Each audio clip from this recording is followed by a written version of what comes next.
नमस्कार दोस्तों, जय श्री राधे कृष्णा। आपके अपने चैनल भजन कहानी में आपका बहुत बहुत स्वागत है। आइए जानते हैं, साल 2025 कार्तिक मास का समापन आज हो रहा है और इस वर्ष कार्तिक पूर्णिमा का स्नान और व्रत 5 नवंबर दिन बुधवार को किया जाएगा। साथ ही इस दिन गुरु नानक जयंती भी है, तो आप सभी को कार्तिक पूर्णिमा और गुरु नानक जयंती की हार्दिक शुभकामनाएं। कार्तिक मास को स्वयं भगवान विष्णु का प्रिय मास कहा गया है और इस मास में किया गया स्नान, दीपदान और भक्ति मनुष्य को जन्मों के पापों से मुक्त कर मोक्ष के मार्ग पर अग्रसर कर देता है। तो आज के इस वीडियो में हम समझेंगे कि कार्तिक मास का उद्यापन कब करना है, कैसे करना है। यदि आपने पूरे कार्तिक मास में प्रातः स्नान, दीपदान, तुलसी सेवा, व्रत या नियमों का पालन किया है, तो आपको उद्यापन कैसे करना है, संकल्प कैसे लेना है, पूजा कैसे करनी है, दीपदान कैसे करना है और अंत में क्षमा याचना कैसे करनी है। और अगर आप उन भक्तों में से हैं जिन्होंने कार्तिक मास में ना तो कार्तिक स्नान किया ना ही अन्य किसी नियम का पालन किया, जिन्होंने केवल सच्चे मन से कथा सुनी, हरि नाम जप किया या फिर तुलसी जी का पूजन किया, तो आपके लिए भी उद्यापन की विधि बताई जाएगी, जिससे आप भी अपनी भक्ति का पूर्ण फल प्राप्त कर सकें। साथ ही जो भक्त घर पर गंगा स्नान करना चाहते हैं, किसी कारण से गंगा जी में जाकर डुबकी ना लगा पाएं, तो उनके लिए मानसिक रूप से गंगा स्नान की विधि भी बताई जाएगी और दीपदान का वह रहस्य भी जो कार्तिक पूर्णिमा को विशेष रूप से फलदायी बनाता है। तो कार्तिक पूर्णिमा के दिन आपको दीपदान कैसे करना है, यह भी इस वीडियो में जानेंगे। कार्तिक पूर्णिमा के दिन आप प्रातःकाल स्नान और प्रातःकाल पूजा सुबह 5:18 से 6:36 के बीच में कर सकते हैं। शाम की पूजा जिसमें आप दीपदान करेंगे शाम 5:33 से 6:51 तक कर सकते हैं। इसके अलावा भी शाम 7:52 तक आप दीपदान कर सकते हैं।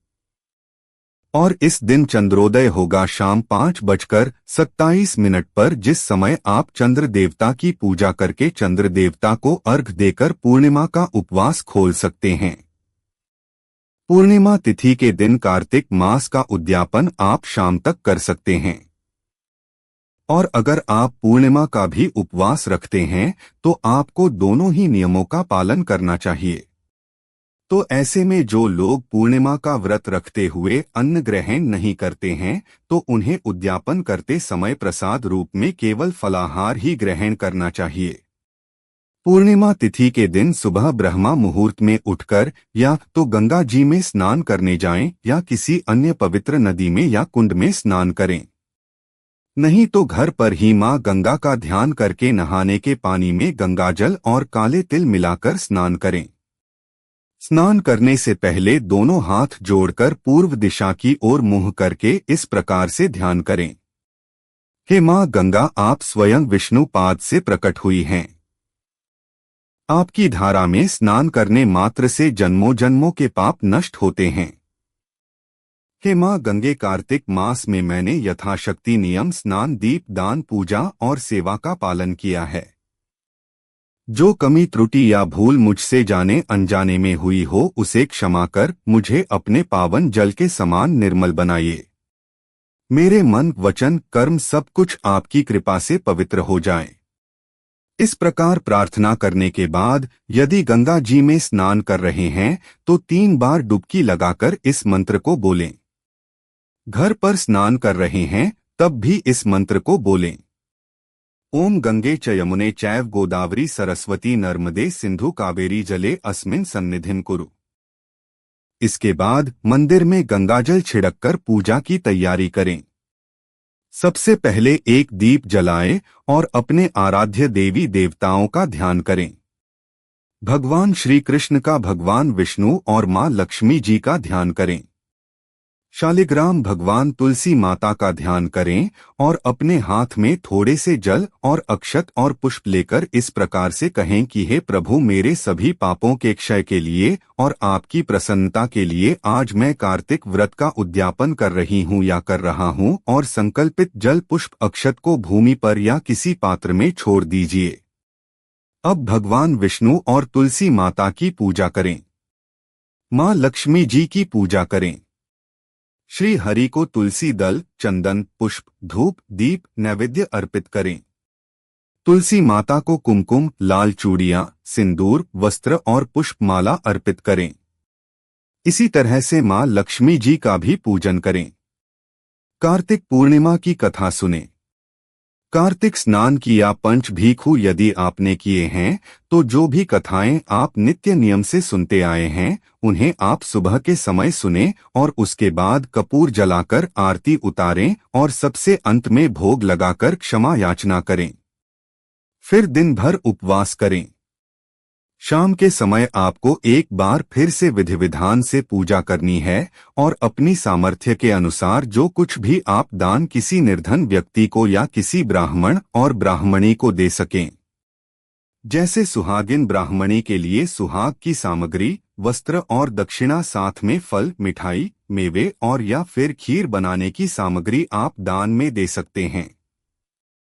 और ब्राह्मण देवता के लिए आप धोती, गमछा और अपनी सामर्थ्य के अनुसार दक्षिणा रखें। फल, मिठाई रखें। 2 जगह पर अलग अलग चाहे तो आप दान अलग अलग दे सकते हैं, क्योंकि जोड़े से ही आपको दान देना चाहिए।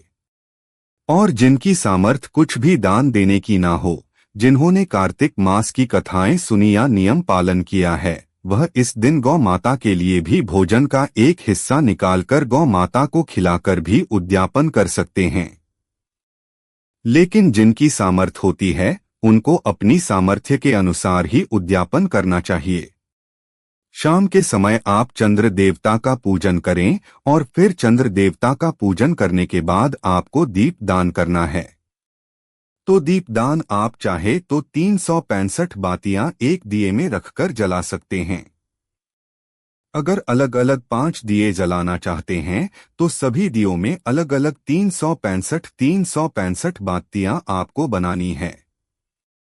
ध्यान रखिएगा, 365 बातियां एक एक दिए में ही रखनी है। बातियों को अलग अलग नहीं करना है। यानी कि जो जिस तरह से तार वाले जो सूत या कलावा होते हैं उनसे 365 बातियां कैसे बनाई जाती है, इसकी वीडियो हमारे चैनल पर अलग से अपलोडेड है। तो 108 बाती का दीपदान करना चाहें या 365 बाती का, और अगर ऐसा ना करना चाहें तो छोटे छोटे मिट्टी वाले जो एक एक बाती वाले दीपक होते हैं, चाहे तो गोल बाती या लंबी बाती का दीपक जलाकर भी आप दीप दान कर सकते हैं। दीपदान अपने घर के मुख्य द्वार पर, अपने घर में पवित्र पौधों के नीचे, आसपास मंदिर में, शनि देव के मंदिर में, पीपल, आंवला, बेल वृक्ष आदि के नीचे या शमी के पौधे के नीचे दीपदान कर सकते हैं। दीपदान करते समय ओम नमो नारायण या फिर इस प्रकार से कहें कि हे श्री हरि, आज मैं आपकी प्रसन्नता के लिए दीपदान कर रही हूँ या कर रहा हूँ। आप कृपया प्रसन्न होइए और दीपदान का पुण्य मुझे और मेरे परिवारजनों को प्रदान कीजिए। तो दीपदान करने के बाद आप भगवान को भोग लगाएं। शाम के समय आप खीर का भोग लगा सकते हैं। इस दिन अगर जिन्होंने फलाहार करना है वह समा के चावल या साबूदाने की खीर का भोग भी लगा सकते हैं। यदि खीर नहीं बना रहे हैं तो आप लौकी की खीर का भोग लगा सकते हैं। खीर के अलावा आप इस दिन घर पर बनी हुई दूध से बनी हुई मिठाई, खोए का भोग लगा सकते हैं। भगवान विष्णु को आप जो भी भोग लगाते हैं उसमें तुलसी का पत्ता जरूर रखें। माखन, मिश्री का या पंचामृत का भोग भी इस दिन लगाया जा सकता है। जिन्होंने केवल पंचखु रखे हैं तो उन्हें पंचखु व्रत में 5 ब्राह्मणों के लिए यदि हो सके तो दान की सामग्री अलग अलग रखनी चाहिए। जिनकी सामर्थ्य ऐसी ना हो वे केवल किसी भी 5 चीजों का दान कर सकते हैं। और जिनकी सामर्थ्य इतनी भी ना हो वे आटे की 5 लोइयां बनाकर उसमें शक्कर रखकर गौ माता को खिलाकर क्षमा याचना कर सकते हैं। लेकिन ध्यान रखिएगा, उद्यापन आपको अपनी सामर्थ्य के अनुसार करना है और सबसे अंत में क्षमा याचना करनी है कि हे श्री हरि, हे लक्ष्मीपति नारायण, कार्तिक मास में मैंने जो कुछ भी पालन किया, कहीं मन में, वाणी में, आचरण में मेरे कोई कमी रह गई हो, कोई नियम भंग हो गया हो, किसी दिन आलस्य हो गया हो, किसी दिन देव तुलसी की सेवा में कोई कमी रह गई हो, तो हे नारायण भगवान मुझे क्षमा करें। हे तुलसी माता, हे माँ गंगे, मुझ पर अपनी कृपा बनाए रखें। अज्ञानवश जो भी गलतियां हुई हो उन सबका दोष मुझे ना लगे, ऐसी कृपा मुझ पर कीजिएगा। इसके बाद आप कार्तिक पूर्णिमा का जो दान है या उद्यापन करने के बाद जो दान की सामग्री है वह चाहे तो उसी दिन भिजवा सकते हैं, उसी दिन दान में दे सकते हैं, नहीं तो दान अगले दिन भी दिया जा सकता है। जिन्होंने पूरा कार्तिक नहीं किया, कार्तिक स्नान नहीं की, केवल कथा सुनी, ऐसे भक्तों के लिए भगवान कहते हैं कि श्रवण सबसे श्रेष्ठ है, क्योंकि सभी के पास पर्याप्त समय नहीं होता है। ऐसे में कुछ भक्त केवल कथा ही सुन पाते हैं, तो उन्हें क्या करना है? उन्हें शाम के समय तुलसी जी के समक्ष दीपक जलाना है, भगवान विष्णु का 108 बार नाम जपना है। अगर आपको 108 बार नाम जपने में कोई परेशानी होती हो या आप संख्या भूल जाते हो, तो जितनी देर भी आप भक्ति भाव से नाम जप कर पाएं उतनी देर तक नाम जप कर सकते हैं। और ओम नमो नारायण या हरे कृष्ण महामंत्र का ही जाप आपको करना है। एक बार आपको आज के दिन सुबह या शाम के समय श्री विष्णु सहस्त्र नाम का पाठ करना है या सुनना है, और या फिर गोविंद स्तुति पाठ भी आप बढ़िया सुन सकते हैं। बाद में सच्चे मन से मन ही मन निवेदन करें, हे प्रभु, मैंने केवल कथा श्रवण कर कार्तिक मास में आपका स्मरण किया है। आप मेरी इस तुच्छ भक्ति को ही स्वीकार करके मुझे भी इसका पुण्य फल प्रदान कीजिएगा। फिर भगवान के समक्ष कुछ देर मौन होकर बैठे, कुछ ध्यान करें। किसी मंत्र का जाप करना हो तो मंत्र का जाप कर सकते हैं। अब यहाँ पर आपको कार्तिक मास के उद्यापन के बाद जिस तरह से सच्चे भाव से प्रार्थना करनी है वो मैं आपको बता रही हूँ। आपको बहुत ध्यान से सुनना है। इस प्रकार से हाथ में पुष्प लेकर कहना है, हे श्री हरि, हे कमल नयन माधव, इस पवित्र कार्तिक मास में मैंने जो कुछ भी किया वह आपकी कृपा से ही हुआ है। हे प्रभु, मैं कैसी हूँ आप सब कुछ जानते हैं।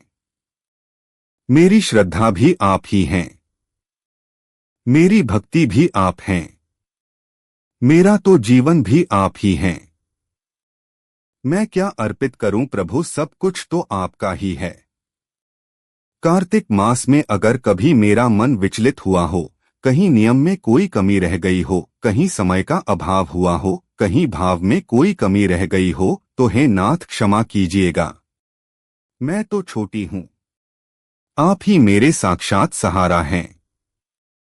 हे लक्ष्मी नारायण भगवान, यह दीप, यह तुलसी, यह जल, यह भोग सब कुछ आप ही को समर्पित है। मुझे कुछ नहीं चाहिए प्रभु, बस इतना आशीर्वाद दीजिए कि मेरा मन आपके नाम में स्थिर हो जाए। कर्म मेरे भले ही छोटे हो पर भाव की मधुरता बढ़ती जाए। जीवन में चाहे दुख आए या सुख आए पर मेरा रोम रोम केवल नारायण नारायण ही पुकारता रहे। हे तुलसी माता, आप श्री हरि के प्राण प्यारी हैं। जैसे आप सदैव भगवान के चरणों में स्थित हैं, वैसे ही मेरा मन भी उन चरणों से कभी अलग ना हो। हे माँ गंगे, मुझ पर अपना पवित्र जल बरसाए रखना। मेरे विचारों को, मेरी वाणी को, मेरे आचरण को निर्मल करते रहना। अब आज यह कार्तिक मास समाप्त हो रहा है, पर मेरी भक्ति और मेरा नाम जप, मेरा भक्ति स्मरण कभी समाप्त ना हो। हर सांस में, हर धड़कन में, हर क्षण में श्री हरि का नाम ही बसा रहे। हे नारायण भगवान, अंत में केवल एक ही प्रार्थना है कि आप मुझे कभी मत छोड़ना। इसके बाद हाथ में लिए हुए पुष्प को भगवान के चरणों में अर्पित कर दीजिए। यदि आपने कार्तिक मास में पथवारी माता बनाई है, पथवारी सी है, तो उन्हें भी आपको या तो सूर्यास्त से पहले पहले कार्तिक पूर्णिमा के दिन ही हटा देना है, नहीं तो अगले दिन यानी पड़वा वाले दिन भी आप हटा सकते हैं।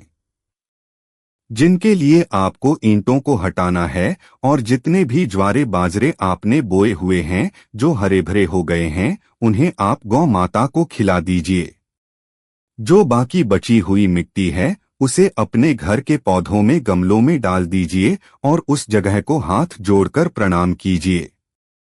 इसके अलावा यदि आप आज के दिन तुलसी जी की विदाई करना चाहते हैं तो तुलसी जी की विदाई करते समय उन्हें लाल चुनरी ओढ़ाकर श्रृंगार की सामग्री भेंट देकर फल, मिठाई और दक्षिणा आदि के साथ, या आपकी जो सामर्थ्य हो जैसे वस्त्र या इसके अलावा भी गहने आदि के साथ उनकी विदाई कर सकते हैं।